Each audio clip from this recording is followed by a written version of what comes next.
প্রতিটি দপ্তর সংস্থায়, প্রতিটি সরকারি এবং বেসরকারি খাতে এবং প্রতিটি কোম্পানিতে ইঞ্জিনিয়ারদের গুরুত্ব আগের যে কোনো সময়ের চেয়ে এখন বেশি। আপনারা জানেন যে বাংলাদেশে আমরা প্রথম শিল্প বিপ্লব, দ্বিতীয়, তৃতীয়, চতুর্থ শিল্প বিপ্লব, এগুলোর সব অধিকাংশ শিল্প বিপ্লবের ট্রেন্ড মিস করেছি। 70-এর দশকে, 60-এর দশকের শেষ থেকে 70-এর দশকের শুরুর দিকে আমাদের এখানে দ্বিতীয় শিল্প বিপ্লব, অর্থাৎ আমাদের যে জুটকে কেন্দ্র করে বা বস্ত্রকে কেন্দ্র করে বা সুতাকে কেন্দ্র করে এখানে একটা শিল্প বিপ্লবের সূচনা হচ্ছিল। কিন্তু 70-এর দশকের শুরুর দিকে মুক্তিযুদ্ধের ঠিক পরপর আমরা এর সুফলগুলো হারিয়ে ফেলতে শুরু করেছি। এখানে একটা মুক্তিযুদ্ধের পরে ম্যানেজমেন্টের যে নলেজ, এই ম্যানেজমেন্ট নলেজটাকে আমরা হারিয়ে ফেলি।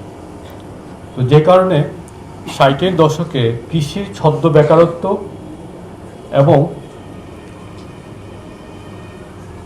ইন্ডাস্ট্রিয়ালাইজেশনের অভাবে যে আরবান মোবিলিটি বা আপওয়ার্ড মোবিলিটির যে ট্রেনটা, যে জার্নিটা মিস করেছিলাম আমরা, এখানে যখন বস্ত্রকল আসে বা পাটকল আসে সেটাকে আমরা ফিল করতে শুরু করলাম।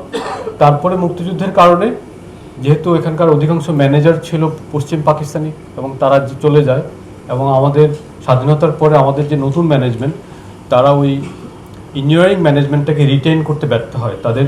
অর্থাৎ আমরা যদি মুক্তিযুদ্ধের ঠিক পরপর থেকে দেখি যে এই ম্যানেজমেন্টটা আসছিল শেখ মুজিবুর রহমানের নেতৃত্বে, ওনারা ইঞ্জিনিয়ারিং ম্যানেজমেন্টের যে নলেজটা, এই নলেজটা রিটেইন করতে ব্যর্থ হয়েছে।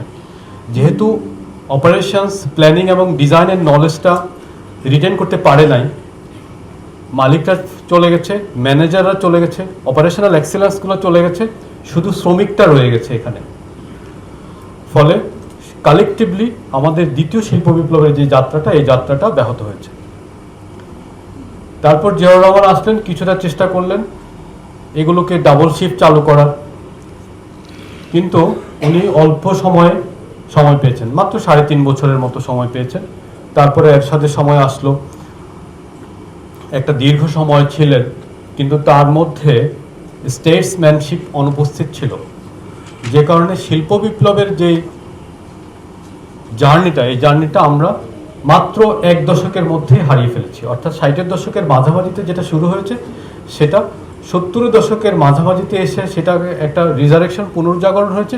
কিন্তু 80-র দশকের মাঝামাঝি, 70 দশকের মাঝামাঝি থেকে 80 জিয়াউর রহমান যেখানে শেষ করে দিয়েছিলেন, এরশাদ এসে 1 দশকের মধ্যে সেই জার্নিটা হারিয়ে ফেলেছি আমরা।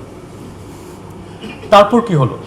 বিশ্বে 70 দশকের শেষের দিকে, 80 দশকের শুরুর দিকে তৃতীয় শিল্প বিপ্লব হিসাবে ইন্টারনেট যাত্রা শুরু করে। আপনারা জানেন আমি চতুর্থ শিল্প বিপ্লব নিয়ে একটা বই লিখেছি, কিন্তু আমি দেশে আসার পরে কাজ করছি তৃতীয় শিল্প বিপ্লব। তো তার মানে 70-এর দশক, 80 দশক, 90-এর দশক, মিলেনিয়াম দশক এবং বর্তমান দশক, এই মিলে মোট 45 বছরের একটা ব্যাকওয়ার্ড জেনারেশনাল গ্যাপ আমাদের আছে। এই গ্যাপটা দীর্ঘ। এখন প্রশ্ন হচ্ছে এই গ্যাপটা আমরা পূরণ করতে পারবো কি পারবো না? উত্তর হচ্ছে যদি প্রকৌশলীরা চায় তাহলে আমরা পারবো। কিভাবে আমি বলছি। তার মানে দেখুন, আমাদের দেশে এখনো, আমি যখন কাজ করতে এসেছি, মাত্র 22% মোবাইল টাওয়ারে ফাইবার আছে। আমাদের access to device 45 to 46%। Access to internet ভালো, কিন্তু সেটা আমাদের যে রিজিওনাল স্ট্যান্ডার্ডের চেয়ে অনেক খারাপ। এভাবে আপনি যদি দেখেন access to banking, access to finance, অথবা এটা বাদ দিয়ে যদি আপনি দেখেন access to pure water, access to energy, primary energy for businesses, access to electricity, প্রত্যেকটা স্কেল যদি দেখি তাহলে আমরা অনেক নিচের দিকে আছি। অর্থাৎ প্রযুক্তির সুবিধাতে প্রবেশের ক্ষেত্রে আমাদের ফান্ডামেন্টাল গ্যাপ আছে। এখন তাহলে আমাদেরকে কি করতে হবে? একজন ডিপিপির কথা বলেছেন, আমরা ডিপিপি থেকে যদি শুরু করি, আমি আসার পরে অন্তত প্রায় 2 ডজন ডিপিপি নিয়ে কাজ করেছি, এবং আমার অত্যন্ত হতাশার সাথে বলতে হয় প্রত্যেকটা ডিপিপি ইকুয়ালি ইনকারেক্ট, অসম্পূর্ণ, ভুল, এবং এই ডিপিপি যথাসময়ে বাস্তবায়ন হলেও আমাদের দেশের কোনো সিগনিফিকেন্ট কোনো ইমপ্রুভমেন্ট হবে না, কারণ ডিপিপিগুলো আইল্যান্ড তৈরি করে। ডিজিটাল আইল্যান্ড তৈরি করে।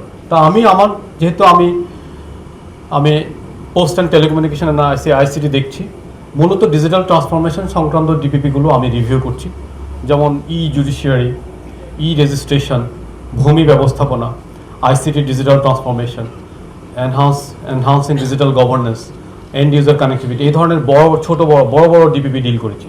800 কোটি টাকা, 2000 কোটি টাকা, 6000 কোটি টাকা, এই ধরনের বড় বড় ডিপিপি ডিল করেছে। প্রথমে দেখলাম, যাওয়ার আগে আরেকটা কথা বলি, যেই ডিপিপিগুলো আমাদের লোকাল ইঞ্জিনিয়াররা করেছেন সেগুলো যেরকম খারাপ, যেই ডিপিপিগুলো আমাদের ডেভেলপমেন্ট পার্টনারদের কনসালটেন্টের মাধ্যমে করা ট্রানজ্যাকশনের অ্যাডভাইজারি যেখানে আছে, টিএ আছে, সেগুলো ইকুয়ালি খারাপ। অর্থাৎ এই যে আমাদের প্রকৌশলীদেরকে এম্পাওয়ার না করার কারণে একটা এক্সট্রা লেয়ার, যেটা পরামর্শক নামে যে লেয়ারটাকে অ্যাড করা হয়েছে, they are equally poor and rubbish in delivering a proper DPP.